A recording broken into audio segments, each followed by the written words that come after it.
there. Welcome to week 8 of the Learning Guide for College Algebra. I can't believe we're here in the last week. We have done a lot of good work coming up to this point. Now, if this is your first time seeing my face, hi, my name's Dr. Marissa May. I'm on a mission to help students feel confident in their math classes. And this video and this learning guide are just a couple of resources that I provide to help students do that because I want to see you cross that finish line. I want to see you understand your math class for the very first time. And so here we are. Now, if you want to get a copy and download of the learning guide here, I'll link it in the description below. That way you can download it, print it, follow right along with us as we're kind of working through some examples. Also, don't forget to hit that like and subscribe button. That way you get a notification every time a new video is posted. And if there's something that I don't cover or you're not sure about it, please leave me a comment below. I would love the opportunity to clarify, create more videos. Let me know exactly what it is you need help with, and I would do my best to provide that for you. So let's jump right in. Now, if you've been along for this journey, you know that this video is going to focus on these 4 problems here. Now, I will put the link for the other 3 videos that I'm going to be creating for week 8 in the description as well. That way you don't miss any of them. But this video is going to focus on systems of equations. That means we're solving more than one equation together, and I'm going to show you how to do that. So let's jump right in to problem number 1. It's asking me if this point is a solution to this system. Now, what that means is we're just simply going to say, okay, if I put this value in for x and I put this value in for y, do the equations still remain true? So in place of the x, I'm going to put a 2. In place of the y, I'm going to put a half. And we want to know if that's true. Does it equal 5? Okay, so remember order of operations. So you got 4 times 2 is 8. 6 times a half is 3. Yes, that does equal 5. But that does not mean that our answer is yes. We don't know yet. See, I've got to make sure that it works in the second equation as well. So let's do 1/2 times 2 minus 3 times a half equals negative 1/2. So 1/2 times 2 is 1. 3 times a half is 3 halves.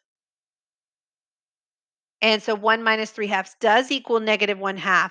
So it works in both equations. So that is a yes. It is a solution to the system.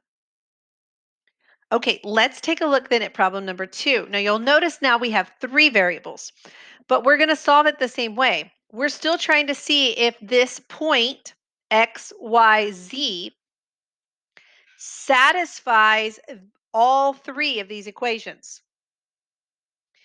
So let's plug in these values. So in place of x, I'm going to put 4. In place of y, I'm going to put negative 4. And in place of z, I'm going to put 8. So I've got 3 times 4 plus 3 times negative 4 plus 2 times 8. And that's supposed to equal 16. Okay, so that gives me 12 plus negative 12 plus 16. And yeah, that's going to be true. Okay, now let's do it for the second equation.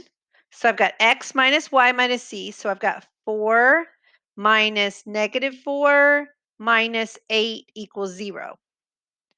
So 4 minus negative 4 is 8. 8 minus 0 is 0. That's going to work as well. And then let's do the last equation. Notice it only has a y and z in it, so we're not even going to use the x value.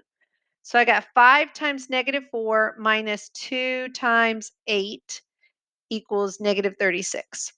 So that gives me negative 20 minus 16, and that does equal negative 36. So this also is a yes. Now, friends, if one of the equations did not remain true after I subbed in those values, then it is a no. It only needs one to fail, whereas it needs all 3 to be true to be yes here. Okay. Now, our next one says to solve by graphing. Now, you know, if you've seen any of my learning guide videos before, you know I'm a fan of Desmos.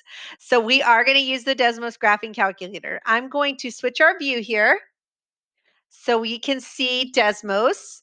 And I'll link it below. That way you can use it if you want. I'm going to put our equations in. The first one was 3x equals 12. Notice that's a vertical line that Desmos has drawn. And then my next one is x plus 2y equals 8.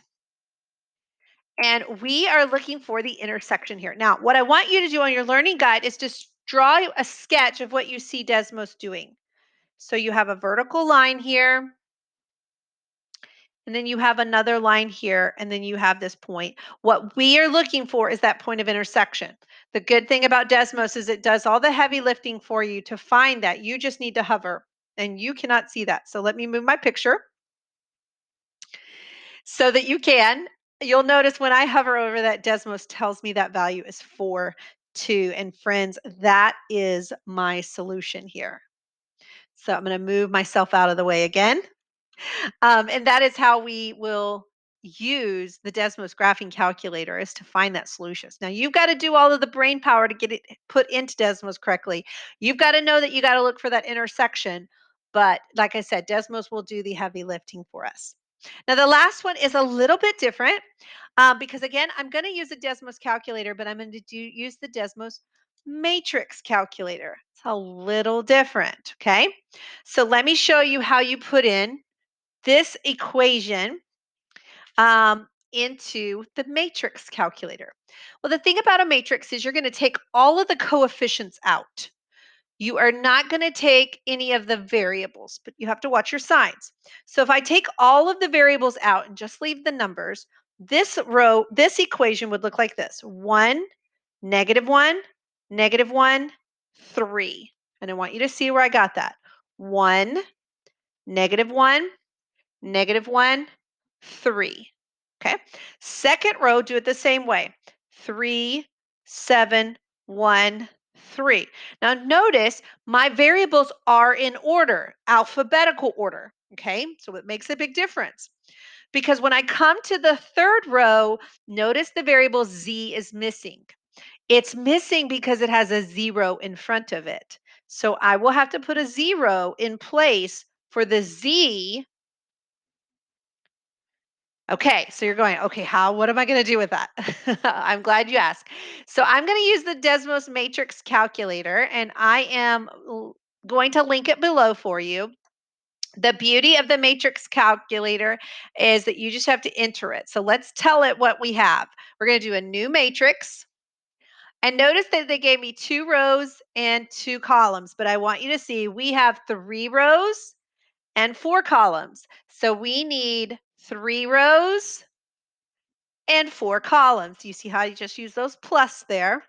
Now let's type in our numbers, and I want to use your right arrow just to move to the next place. So I've got 1, -1, -1, 3. Next row, I'm using that right arrow to go across. 8 and 12 and 0 and 0. Now once you do that, you're going to hit enter.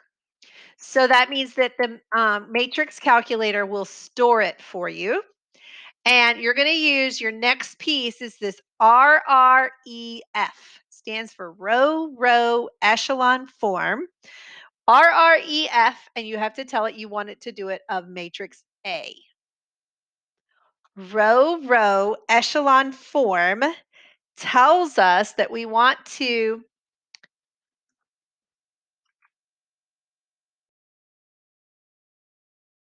put this in my, I want it to go ahead and solve it, row echelon form. And I'm going to tell it I want it as a fraction. Now, here's the catch on this, and I'm going to write that down. That was row echelon form of the matrix, is what I told it. This one is a little bit interesting because normally I get just ones in this diagonal here, and I get numbers here in this row. And that's a little bit of a problem because it did not tell me, it did not give that to me. Okay, I'm jumping back in here because this equation actually has no solution. This system has no solution. So I'm going to change it just a little bit. That means on your copy, it'll already be fixed. Okay, so I'm going to just add a plus z there. All that changes is right here. You're going to put a 1 for the z so that when we go to our Desmos matrix calculator, and let me do that, I will switch our view so you can see that. You will see I've already adjusted the matrix right there by putting a 1 in it. So that when I come here and I do my row echelon form of the matrix, you're going to see that I get those 3 ones in the diagonal. When that happens, that tells you that these 3 are your solution. So it comes in alphabetical order. So my solution is x is negative 4.8, y is 4.2, and z is negative 12. It's really nice if your system has a solution like ours does now, right? So I apologize for that, and we will definitely get it fixed on your document by the time you download it. So I hope that helps. We're going to do a little bit more matrix in the next video. So keep watching, and we'll see you soon. Bye for now.